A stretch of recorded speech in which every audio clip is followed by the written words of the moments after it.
Hello বন্ধুরা, কেমন আছো তোমরা সবাই? আশা করি ভালো আছো। আমিও খুব ভালো আছি। তো অনেক দিন পর তোমাদের সামনে নতুন একটা রান্নার রেসিপি নিয়ে চলে এলাম। তো দেখো, এই শাকগুলো কি তোমরা চিনতে পারছো? আমাদের এখানে তো এগুলো খারকোল পাতা বলে। তোমাদের ওখানে কোথায় কী নামে এই শাকটাকে চেনো? আমায় প্লিজ কমেন্ট করে জানিও। তো দেখো, আমি শাকগুলো ভালো করে কুচিয়ে নিয়েছি। কুচিয়ে নিয়ে ভালো করে ধুয়ে আমি কড়াইতে জল দিয়ে ভালো করে ভাপাতে বসিয়ে দিয়েছি। তো সামান্য এখানে আমি লেবু রস দিয়েছি, কারণ এই শাকটা অনেক সময় কুটায়। একটু লেবু রস দিয়ে দিলে ওটা আর কুটাবে না, তাই আমি লেবু রসটা দিয়ে দিলাম। তো এবার আমি ঝুড়ির মধ্যে শাকটা জল ঝরিয়ে নেব। এদিকে আমি কড়াইতে তেল গরম করে কালো জিরে দিয়ে দিলাম, পেঁয়াজ কুচানা আর রসুন আর কাঁচা লঙ্কা দিয়ে ভালো করে ভেজে নেব। তো আমি ততক্ষণ পেঁয়াজটা ভাজতে থাকি, তোমরা ততক্ষণ আমার চ্যানেলটা সাবস্ক্রাইব করে দিও। আর যদি ভিডিওটা ভালো লাগে প্লিজ একটা লাইক করো,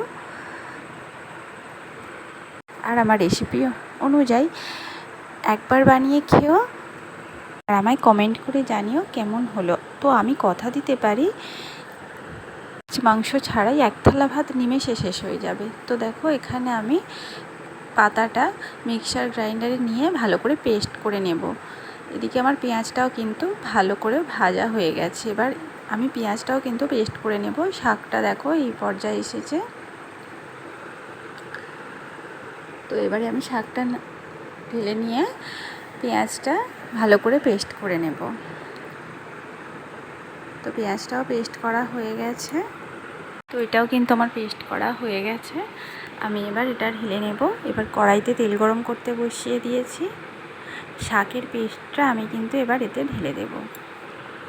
তো শাকটাও আমি ভালো করে ভেজে নেব। আমি কিন্তু পেঁয়াজ ভাজার সময় 1 চামচ নুন দিয়েছিলাম। তো তোমাদের যদি জানা থাকে আমি নুনটা কেন দিয়েছিলাম প্লিজ কমেন্ট করে জানিও। এটা রইল আমার তরফ থেকে আজ তোমাদের প্রতি কোয়েশ্চেন।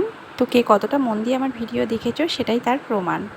তো পেঁয়াজটা আমি এবার পেঁয়াজের যে পেস্টটা বানিয়ে রেখেছিলাম সেটাও দিয়ে ভালো করে আমি কিন্তু এবার ভেজে নেব।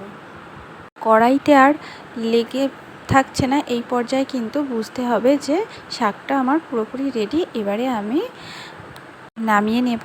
তো রিভিউটা আমার শাশুড়ি মায়ের কাছ থেকেই তোমরা দেখে নাও কেমন হয়েছিল।